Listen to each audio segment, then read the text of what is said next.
Aula do catecismo, nós vamos usar o terceiro catecismo da doutrina cristã,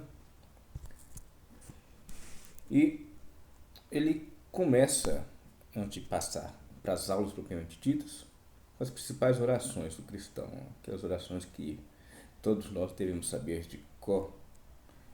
O persignar-se, o persignutis, o credo, o Pai Nosso, aqui está escrito Padre Nosso, alguns manuais antigos de oração, os senhores podem encontrar também com o Padre Nosso, né?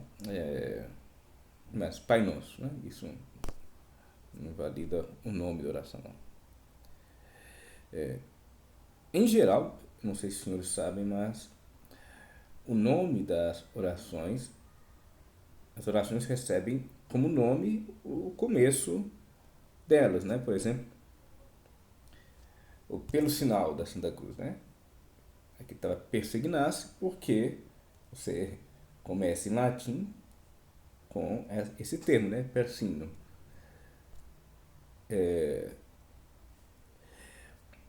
Credo, porque começa com credo em latim. Credo. Aqui está Padre Nosso, porque a essa tradução aqui, os senhores podem ver que começa com Padre Nosso, né? Mas Pai Nosso, né? Comumente nós falamos. A Ave Maria, porque assim começa, até mesmo em latim, né?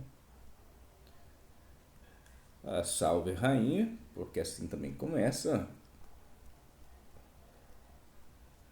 O Glória, porque assim começa, né? Então, esse não é o Glória litúrgico, né? O Glória, o texto que aparece na missa, mas aquele Glória que é rezado durante o Santo Terço, né? Durante o Rosário. Ato de contrição, né?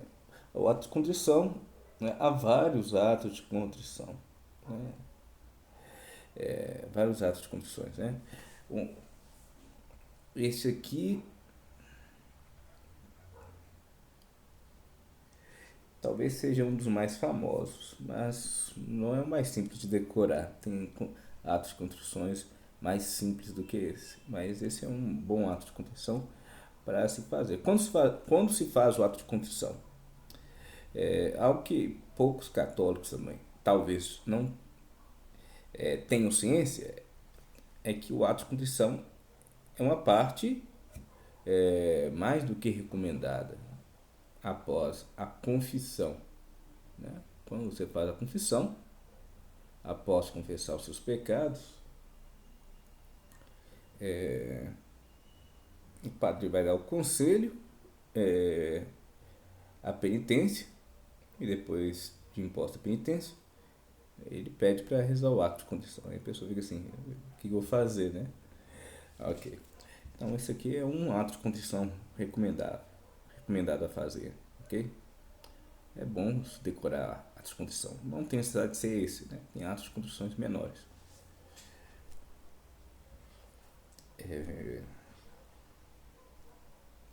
Os mandamentos da lei de Deus. Aqui já não é mais uma oração, mas é algo que é necessário todo cristão católico fazer. São os 10 mandamentos. Nesta ordem, existe uma ordem certa para os mandamentos, né? Às vezes você está conversando com uma pessoa e aquelas conversas, aí você quer saber se ela sabe os mandamentos, você pergunta para ela, quais são os mandamentos? Aí essa pessoa já fala os mandamentos fora da ordem, você vê que está faltando alguma coisa. Existe uma ordem certa para os mandamentos, ok? Uma ordem de relevância, né? Há mandamentos mais relevantes que outros, no sentido que, por exemplo, você cometer um pecado contra o primeiro mandamento é mais grave do que cometer um pecado contra o segundo mandamento. Você cometeu um pecado contra o segundo mandamento é mais grave do que cometer um pecado contra o terceiro mandamento, e assim sucessivamente, né?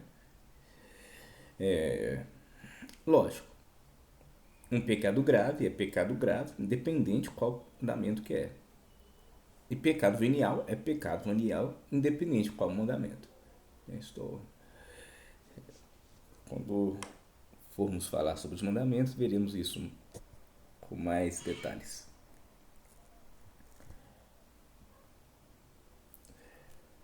Bom, e os mandamentos da igreja, que são muito importantes, são desdobramentos daqueles outros. Né? Quais são os mandamentos da igreja? Esses não são muito lembrados pelos católicos atuais, infelizmente. Ouvir a missa inteira nos domingos e festas de guarda, ou seja, não é só no domingo, festas de guarda também é obrigado a ir, né? Os dias preceptuados, né? 2. Confessar-se ao menos uma vez, aí tá ali uma vez a cada ano. Isso aqui é o mínimo, né? Qual que seria o recomendado? Confesse no mínimo. Se você quer ter uma vida espiritual ativa, no mínimo uma vez por mês, né? Menos do que isso é uma pessoa já relaxada. Ah, por que está escrito uma vez ao ano? Tem pessoas que não têm a oportunidade de confessar uma vez por mês, né? Tem pessoas que moram em regiões que não têm uma igreja para ir à missa, por exemplo. Não tem padres na região, né? É uma grande necessidade de sacerdotes. Então, a essas pessoas, tá aí o mandamento, né? Uma vez ao ano, no mínimo. Mas se você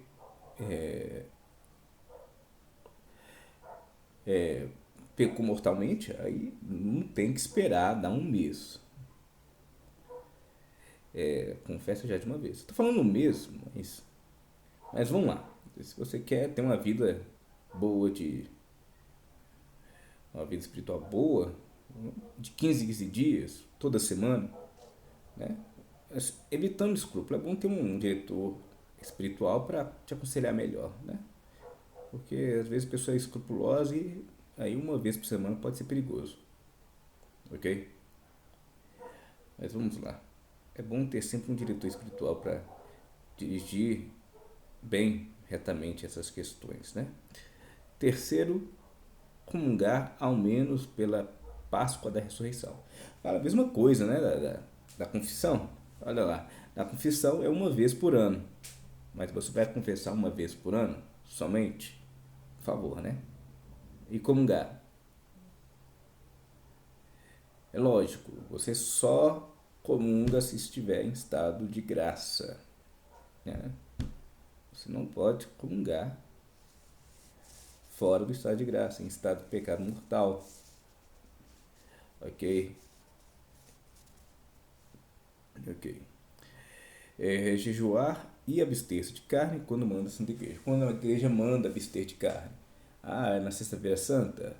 Não, né? Só na Sexta-feira Santa não. Sexta-feira Santa e Quarta-feira de Cinzas vale-se o jejum e abstinência, né? Tem que se abster de carne, mas não só isso. Tem que jejuar, segundo manda a Santa Igreja. E a abstinência de carne é válido para toda sexta-feira, fora se a sexta-feira cair um dia de festa, né? Um dia de preceito. Por exemplo, vamos supor que o Natal cai na sexta-feira. Se o Natal cair na sexta-feira, então nesse Natal não se faz abstinência de carne. Ou se outra grande festa cai na sexta-feira. Ok? Ok.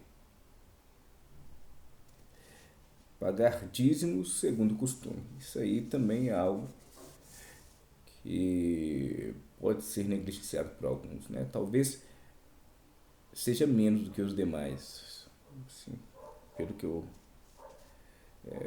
conheço superficialmente as pessoas assim, né? Mas não as culpo, né? Geralmente esse essa falta do comprometimento com os mandamentos é por ignorância, pelo que me parece em geral. Falta de catequese. Agora os sacramentos. Quantos são os sacramentos? São 7. Os 3 primeiros sacramentos, batismo, confirmação e eucaristia, são aqueles chamados de sacramentos de iniciação cristã, né? A cristã inicia sua vida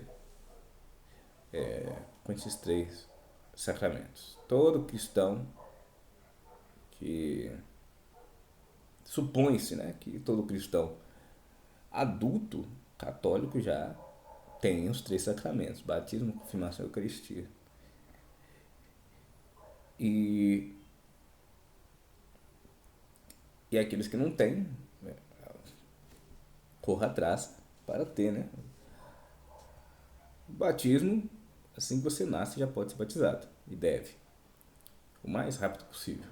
Confirmação, isso você tem que ter, no mínimo, a compreensão da lei de Deus, a razão. Aqui no Brasil é comum fazer a confirmação após a Eucaristia. A primeira Eucaristia, fazer a confirmação após a primeira comunhão, né? A Eucaristia ali não é somente a primeira comunhão, né? Mas a Eucaristia é o próprio Cristo, né? Nós falaremos disso depois. Depois, penitência, que é algo que todo mundo tem que fazer. Esse é um sacramento que pode ser feito várias vezes, né? Alguns sacramentos não podem ser feitos várias vezes. Batismo é somente uma vez, confirmação somente uma vez, né? A extrema-unção, a ordem e o matrimônio, né? 7º sacramento. Ok? Bom, está aí. Essa é a nossa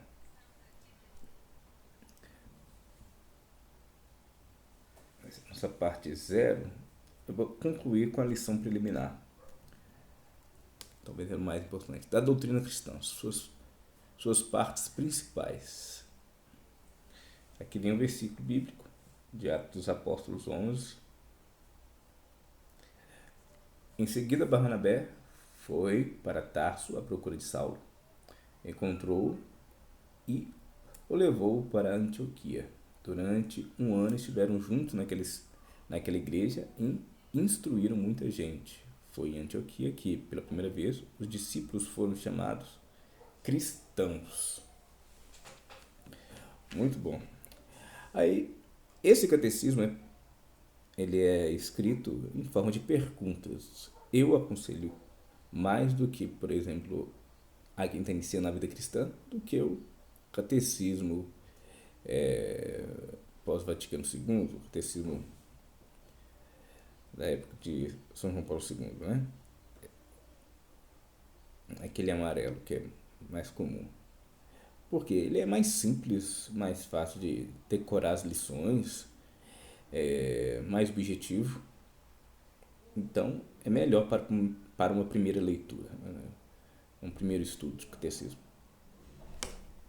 Sois cristão? Sim, sou cristão pela graça de Deus. Por que dizeis pela graça de Deus? Olha que interessante. Digo pela graça de Deus, porque o ser cristão é um dom de Deus inteiramente gratuito, né? Graça, gratuito, que nós não podemos merecer. Tá vendo? Ninguém pode merecer, ninguém é merecedor, né, de ser de fato cristão, né? É uma graça.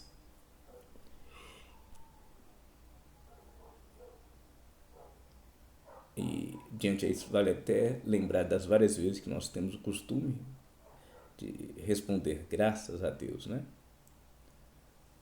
Graça vem disso, né? Não é que é um mérito nosso, mas porque é um dom gratuito, né? Foi nos dado gratuitamente por Deus. E quem é verdadeiro cristão? Verdadeiro cristão é aquele que é batizado, primeiro ponto, crê e professa a doutrina cristã, segundo ponto, crê e professa a doutrina cristã. E terceiro ponto, obedece os legítimos pastores da igreja. Depois nós veremos quem são esses pastores, mas os senhores já devem ter em mente aí quem são, né?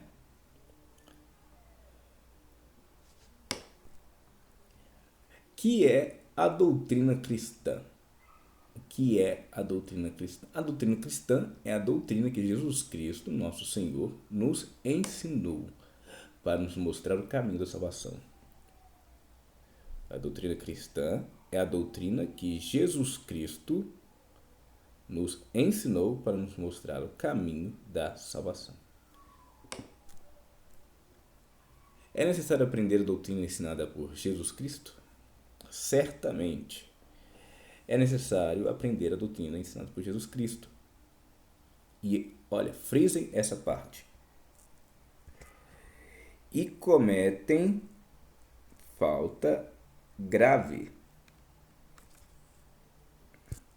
aqueles que se descuidam de o fazer. É hora de revisar nossos conceitos. Se estamos nos esforçando a aprender ou não a doutrina ensinada por Jesus Cristo. Daí já vê a necessidade de fazer, se vislumbra a necessidade de estudar o catecismo, né? Se há, se comete falta grave aqueles que não fazem, é porque é muito importante fazer, estudar a doutrina, ok? E é aquilo que nós já sabemos. Se temos a capacidade de aprofundar, né, a capacidade intelectual de saber coisas mais profundas da fé, é de nossa obrigação aprendermos, né?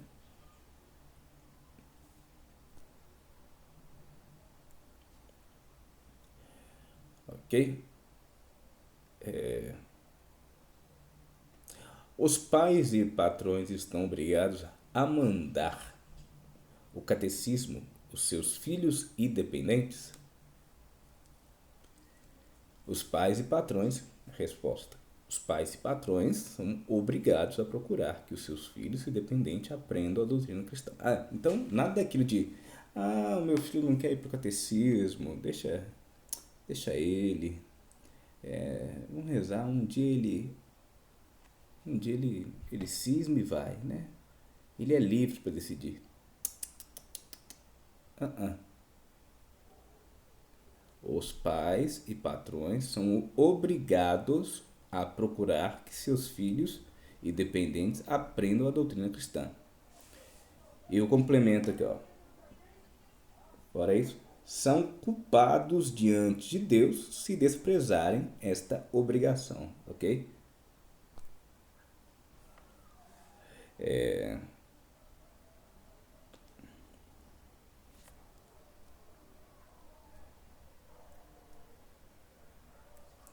7. De quem devemos nós receber e aprender a doutrina cristã? Devemos receber e aprender a doutrina cristã da Santa Igreja Católica. Simples, né? Então aquela coisa de o testemunho de Jeová batendo na sua porta, eu vou te chamando para fazer estudo bíblico. Eu posso ir lá? Não, não pode. Devemos receber e aprender a doutrina cristã da Santa Igreja Católica. Não, mas na minha paróquia não tem catecismo. Tem um monte de gente aí na internet católico ensinando sobre doutrina. Você pode, se quiser aprender com alguém, você pode pegar um desses vídeos aí e estudar. Ou mesmo, a igreja é farta de manuais ensinando a santa doutrina. Tem vários catecismos por aí, né? Católicos. Só não pode pegar o catecismo vermelho, né? Aquele catecismo comunista. E depois os senhores procurem saber que catecismo que é esse, que não vai dar para falar ao certo. E esse catecismo não, esse aí os senhores não podem. Eu até esqueci o nome dele. Mas tudo bem, vamos lá. 8. Como é que temos a certeza de que a doutrina cristã que recebemos da Santa Igreja Católica é verdadeira? Uma pergunta que quem não é católico pode nos fazer, né? Algo interessante sobre esse catecismo, que ele tem várias perguntas que provavelmente já nos foram feitas por não católicos. Então, as respostas estão aí. Ok? Temos a certeza de que a doutrina cristã que recebemos da Igreja Católica é verdadeira porque Jesus Cristo, autor divino dessa doutrina, a confiou por meio aos seus apóstolos, à Igreja Católica, por ele fundada e constituída. Né? Foi fundada por Jesus Cristo e constituída por ele. Constituída o quê? Constituída mestra infalível de todos os homens, né? Prometendo-lhe a sua divina assistência até a consumação dos séculos. Né? Então, assim, a Igreja Católica vai acabar? Não. Prometendo-lhe a sua divina assistência até a consumação dos séculos. Mesmo diante as crises, as dificuldades a qual a igreja passa, às vezes parece um barco aparentemente frágil diante de uma forte tempestade, mas é só mera aparência, porque o que sustenta esse barco é o próprio Espírito Santo, né?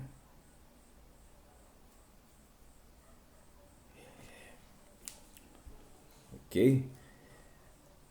Há mais provas da verdade da doutrina cristã? A verdade da doutrina cristã é demonstrada ainda pela santidade militante de tantos que a professam, que a professaram e professam.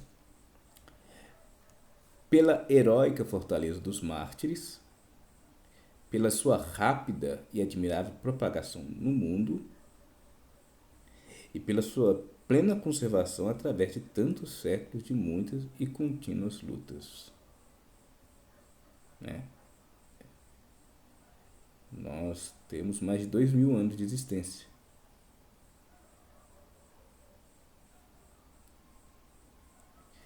Passamos por várias dificuldades e ainda está de pé. Estamos de pé, né? E permaneceremos de pé até a consumação dos séculos. Quantas e quais são as partes principais e mais necessárias da doutrina cristã? Isso aqui é muito importante e nos ajuda a estudar de fato a doutrina, né?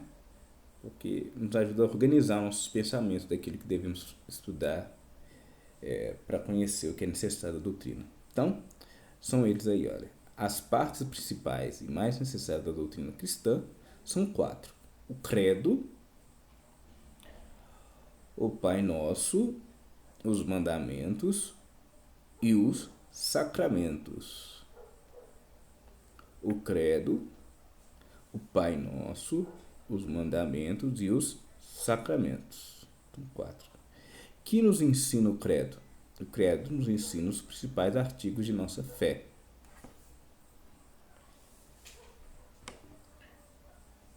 Quantos são os artigos da fé? A gente vai ver depois. São 12, né?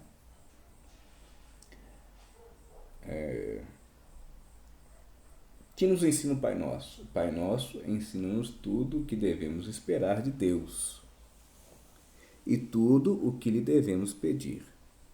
Tudo o que devemos esperar de Deus e tudo que devemos pedir. O que nos ensina os mandamentos? O mandamento nos ensina tudo o que devemos fazer para agradar a Deus. Em resumo, amar a Deus sobre todas as coisas e amar ao próximo como a nós mesmos, por amor a Deus. Não sei se já perceberam, mas os mandamentos são divididos assim, né? Os 3 primeiros são diretamente a Deus.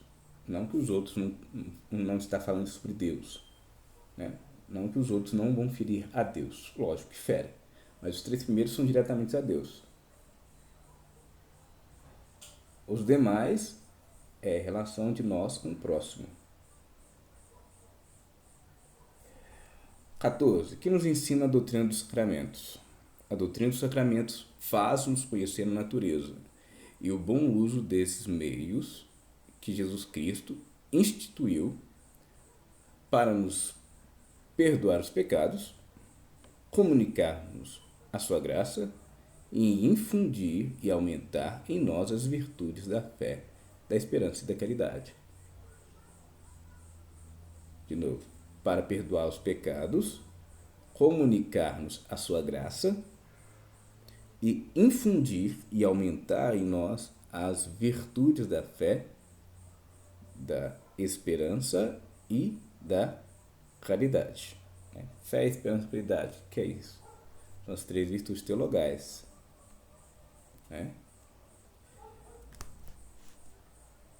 Infundida em nós através do batismo. Nós veremos isso mais tarde. Okay? Esse é o fim da primeira parte.